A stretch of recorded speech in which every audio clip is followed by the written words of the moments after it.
Olá, sejam bem-vindos a mais um vídeo. Esse vídeo é um convite para vocês participarem de uma leitura conjunta que eu e a Lara estamos organizando gratuitamente no nosso clube de leitura, o Clube Etos, para quem não conhece. Eu e a minha sócia, a Larissa Rangel, temos esse clube que faz uma série de leituras. Vocês podem conhecer mais através do perfil do Instagram do clube e também alguns vídeos aqui do meu canal. Eu também expliquei algumas modalidades diferentes. Hoje nós estamos lendo Moby Dick e O Imbecil Coletivo nas nossas turmas avulsas e também temos a nossa turma fixa de literatura russa, em que estamos fazendo a leitura conjunta, especialmente de Crime e Castigo. Temos várias modalidades, enfim, né? Mas decidimos fazer nessa sexta-feira, dia 7, uma leitura conjunta gratuita de uma obra curtinha, mas muito impactante, de um dos meus autores preferidos, que é o Victor Hugo. Então, a obra a ser lida será O Último Dia de um Condenado. Então esse vídeo vai ter duas partes. Na primeira parte eu vou explicar para vocês como que vai funcionar essa leitura e na segunda parte eu vou trazer alguns fatos sobre esse livro, explicar sobre o que ele trata, embora o título seja extremamente sugestivo, trazer algumas considerações da biografia de Victor Hugo. Eu tenho essa daqui em 2 tomos, que foi escrita pelo Max Galot, que é um historiador, e também de onde veio a ideia, enfim. Então, para começar o vídeo explicando então como que vai funcionar essa leitura conjunta, nós vamos fazer na modalidade de sprint. O sprint funciona mais ou menos assim. Você faz um encontro em sites mesmo de encontros ao vivo, né? Encontros por vídeo. Então nós vamos sempre usar o Google Meet, que a gente já usa no nosso clube. E nós lemos durante meia hora, 20 minutos, 40 minutos, a depender do livro e do pessoal, de como está o ritmo de leitura de cada um. E paramos 10 minutos para discutir o que estamos lendo. Então é uma leitura conjunta mesmo, assim, a gente lê e discute. Como esse aqui é um livro curtinho, dá para fazer isso. A gente já fez isso em algumas outras obras, como Primeiro Amor, do Turgenev. Fizemos também de Gente Pobre, do Dostoiévski. Enfim, a gente usa essa modalidade, especialmente na nossa turma de literatura russa. Inclusive, a gente fez isso recentemente para 2 narrativas fantásticas do Dostoiévski, que eu já fiz vídeo aqui no canal, né? Então a gente leu o primeiro conto, depois o outro, e eu vou contar para vocês que a ideia surgiu justamente aí desse livro. Mas só para deixar bem claro como funciona, então, a gente manda um link do nosso encontro ao vivo via Google Meet num grupo do Telegram gratuito, que você pode entrar aqui pela descrição desse vídeo. Eu vou deixar o link para o grupo no Telegram, que é um grupo aberto exclusivamente para essa mini maratona que nós vamos fazer. E aí, nesse grupo, nós vamos mandar no dia 7, na sexta-feira, esse link para você acessar a discussão ao vivo. Então, a gente vai começar às 7, e aí a gente estabelece mais ou menos uma meta aí para seguir. Esse livro, embora ele assuste um pouco na minha edição, porque ele é um pouco mais gordinho, ele tem uma diagramação muito boa e tem alguns capítulos que mal tem uma página, assim. Porque ele é em formato de diário, como eu vou explicar melhor para vocês depois. Por isso, eu acredito que ele vai fluir bastante bem. E nessa edição, que é a edição da Estação Liberdade, tem também um prefácio e um texto que também foi prefácio e que ele está lá no final. Já vou explicar sobre isso para vocês também. Basicamente é isso. Se vocês tiverem qualquer dúvida sobre o funcionamento, vocês podem entrar lá no grupo do Telegram e perguntar pra gente, ou deixar aqui nos comentários, chamar a gente no direct que nós vamos atender vocês. Mas acredito que o pessoal aqui dos booktubers da vida já sabe mais ou menos como funciona o sprint. E aí esse grupo no Telegram nós vamos deixar aberto por alguns dias depois da sexta-feira, porque a gente vai mandar por lá também a gravação da discussão, que vai ficar disponível apenas para quem estiver no grupo. Então fica mais tranquilo caso alguém tenha que sair mais cedo, chegar mais tarde. Não perde os comentários que nós vamos fazer, porque aí a gente grava e deixa apenas para quem realmente for participar e tiver interesse. Bom, agora um pouquinho sobre o livro. Como eu falei, a ideia surgiu justamente do Duas Narrativas Fantásticas, porque aqui, antes de começar o primeiro texto, que se chama Adócio, que é quase uma novela aqui do Dostoiévski, ele vai mencionar que essas 2 narrativas são consideradas fantásticas por fazerem a mesma coisa que Victor Hugo fez em O Último Dia de um Condenado.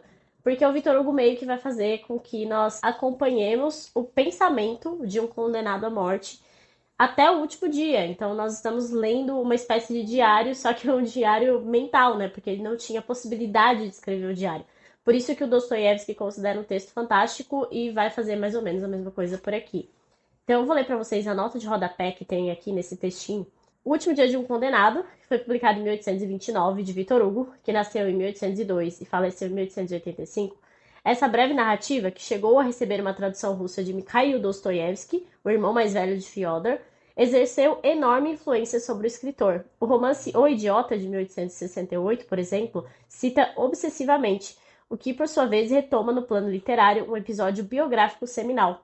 Em 1849, Dostoiévski fora condenado à morte por participar do famoso Círculo de Petrachevsky, ao lado de mais alguns conspiradores, mas, no último instante, o fuzilamento revelou-se uma farsa ostentatória do poder de Nicolau I e o escritor acabou tendo a pena capital comutada por 4 anos na Sibéria. Lvov, um dos seus companheiros de agonia, contou que à beira da suposta morte, Dostoiévski ainda conversava sobre esse livro, e uma carta de Fyodor a Mikhail, escrita logo após essa ressurreição, trazia uma frase do condenado de Hugo: "Vê-se o sol", extraída da seguinte passagem: "Um presidiário é alguém que ainda pode caminhar, alguém que vai e vem, alguém que vê o sol."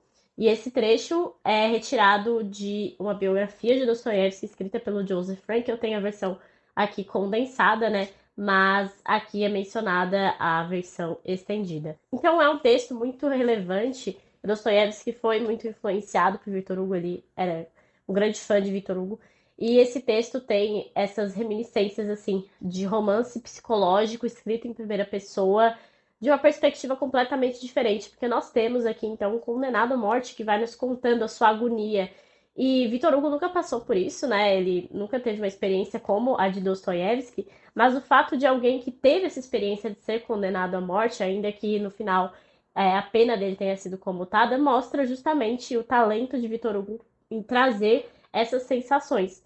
Então, acredito que é uma leitura muito necessária para que a gente consiga vislumbrar isso.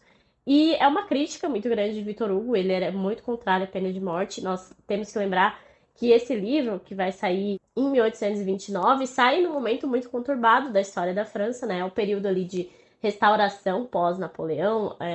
A França do século XIX é uma França extremamente conturbada, como sempre, eu acho, né? Até hoje a França é um país extremamente conturbado.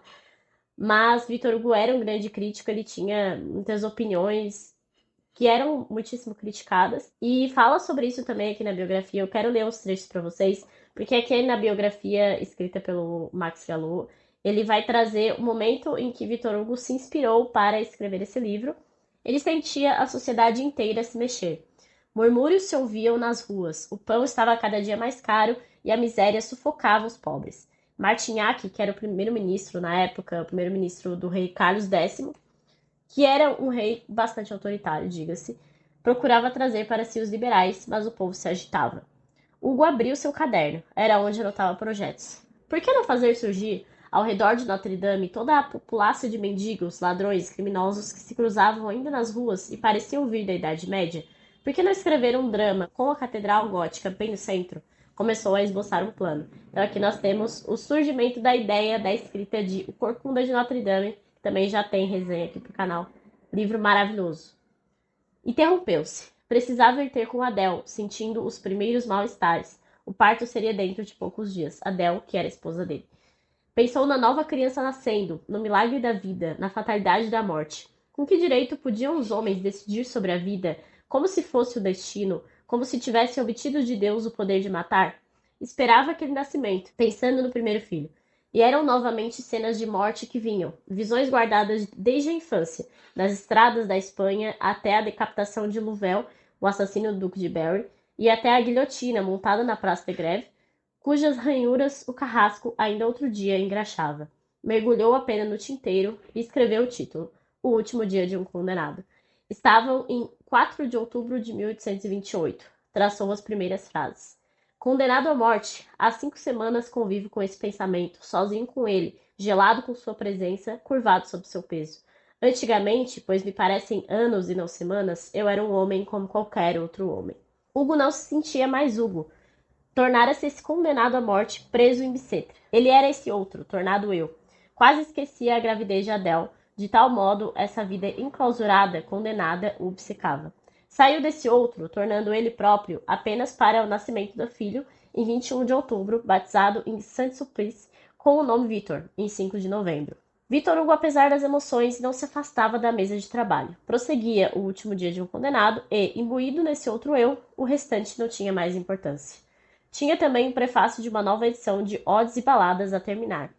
Esperemos que um dia, escreveu como conclusão, o século XIX, política e literariamente, se possa resumir numa frase: a liberdade na ordem, a liberdade na arte.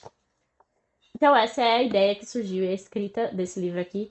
E pouco depois o livro é de fato publicado, né? Como a gente já falou. E a publicação desse livro causou furor imenso. Ele recebeu muitas críticas literárias mesmo, falando que ele escolheu muito mal o tema. E isso revoltou muito ele, porque ele esperava que as pessoas falassem sobre os argumentos que ele traz nesse livro, falasse sobre as técnicas literárias que ele usou nesse livro e simplesmente todo mundo focava em falar sobre o tema que ele escolheu, especialmente contra, né? Ou seja, a favor da pena de morte.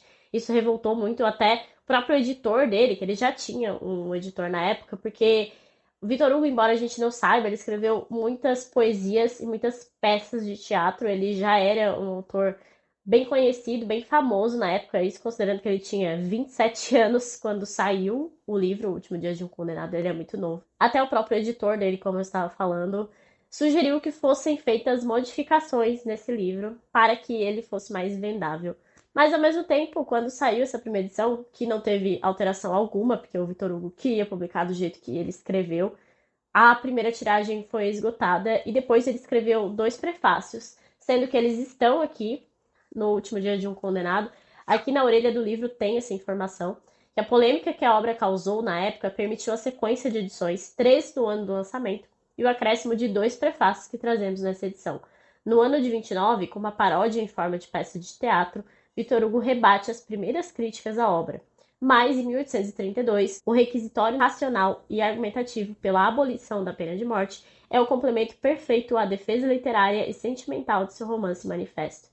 Por vezes ingênuo em seu papel de reformador social, Vitor Hugo é, no entanto, uma magistral e eloquente porta-voz da condição humana e de seus direitos. Inclusive, sobre esse sucesso que o Vitor Hugo faz, um dos grandes sucessos dele, infelizmente nós não temos aqui, é a peça de teatro Cromwell, e a gente tem apenas o prefácio que tem aqui nessa edição da Perspectiva, que se chama Do Grotesco e do Sublime, e é um texto sobre estética, realmente, que o Vitor Hugo vai trazer aqui para essa peça, um prefácio para essa peça. Infelizmente, a gente não tem acesso à poesia e ao teatro do Vitor Hugo. Eu acho que as editoras poderiam fazer esse esforço pra gente, porque dizem que os poemas dele são muito superiores às obras mesmo. E eu sou apaixonada pelas obras, né? Então, imagine. O próprio Otto Maria Carpo vai comentar muitos poemas, mas só tem em francês e nem foi feita uma tradução lá no box da literatura, da história da literatura ocidental. Mas enfim. Eu vou ler aqui por essa edição da Estação Liberdade, como eu comentei para vocês. Eu já fiz uma leitura anterior no Kindle há bastante tempo desse livro aqui, então vai ser uma releitura e vai ser com certeza muito mais profundo do que a minha primeira leitura na época. Eu lembro que eu inclusive li numa noite só esse livro aqui, então eu penso que é completamente viável. É claro que saiba o seu ritmo de leitura, se você tem uma leitura muito mais devagar, não tem nenhum problema, você pode começar um pouco antes e aí você discute com a gente. Acredito que isso não vai ser problema se você conseguir ver e sentir o livro, porque, como eu disse, tem capítulos minúsculos aqui.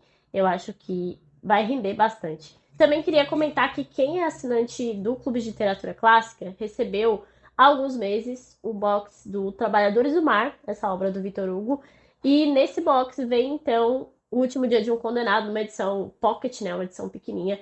Então, quem fez essa assinatura do CLC na época já tem essa edição, dê uma olhada na estante e venha ler com a gente esse maravilhoso livro do Vitor Hugo.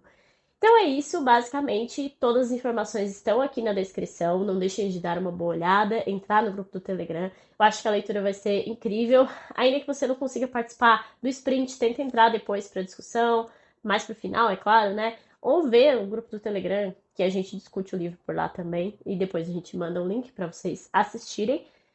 E é isso, espero que vocês tenham gostado. Se vocês gostaram da ideia, gostaram do vídeo, deixem aí uma curtida. Lembre-se de se inscrever no canal, que isso me ajuda bastante. Pode comentar à vontade e até o próximo vídeo.